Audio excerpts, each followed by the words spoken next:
But the game of entrepreneurship is so ugly that if people actually knew how ugly it was up front, very few would even do it. It's very ugly. It's very lonely. It's very frustrating. It exploits you at the highest level. You know, in the world of business, you don't just have one or two weaknesses. Imagine all of a sudden one day, 50 weaknesses are exposed, all at the same time. And everybody tells you, because it's you.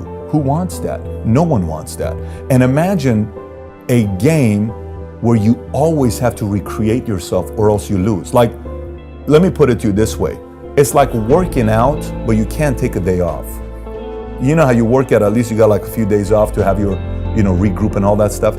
For the first 2 to 5 years, if you look the other way just because you just made $1 million in a month and you start getting very cocky or arrogant, boom, you're wiped out. That's all it takes. It's a subtle look away to get knocked out. Why do you want to be an entrepreneur?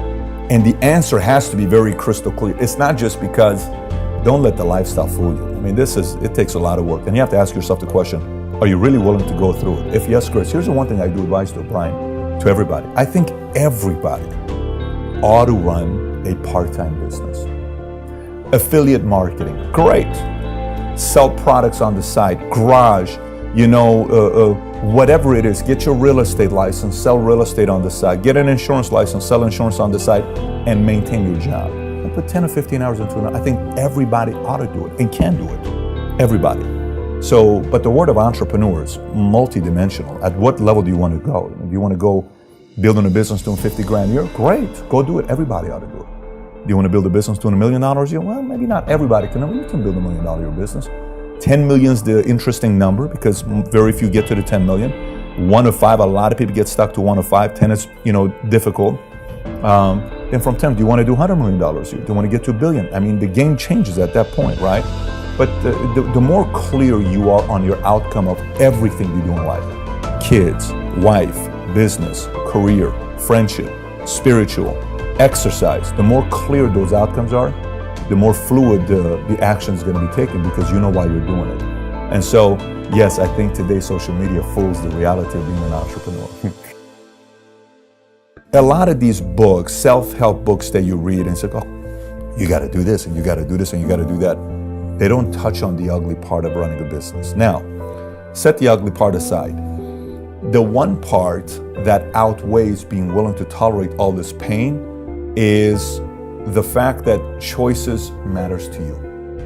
If you're driven by choices, if you're driven by control, if you're driven by, being able to choose the kind of a life you want to live, that reward is so much higher than the pain you're going to have to put up, that you're willing to put up with the pain because you want this. Because what's the flip side? Here's the flip side.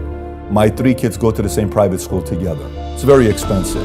Okay, you live in a decent community. You have a house with elevators and privacy. You can have security, you can have nicer insurance, nicer protection, better advisors, better counselors, better money managers, better attorneys, better CPAs, better protection, all of that stuff. The choices, better places to go, people that you can associate with that are at your same level, if not higher than you, more things that you can have as choice. I'm not talking necessarily material things, choices. So if the choices and the controls that big of a motivation for you, you're going to be able to put up with the pain. But if the pain's too much for you and this doesn't really matter, you'll eventually go back to having a job. Think about how many people started a podcast and they had potential, but they stopped. Think about it. Think about how much work it takes to run a podcast, okay? You have a wife, you have a kid, you have a business, you have all these other things. Think about the effort it takes. Think about the discipline. Think about the level of consistency to find the guests, to interview, to questions, to research, to content, to all this stuff takes a lot of effort, right? But you're doing it. It's very obvious you're enjoying it and it matters to you. And that's why you're effective. You see some people that it doesn't matter to them, they're winging it. So that's the differentiator between an amateur and a pro. A pro's trying to figure out a way to be prolific because it matters to them. Because if it does, the world better get out of your way because you're going to get what you want at whatever level you want.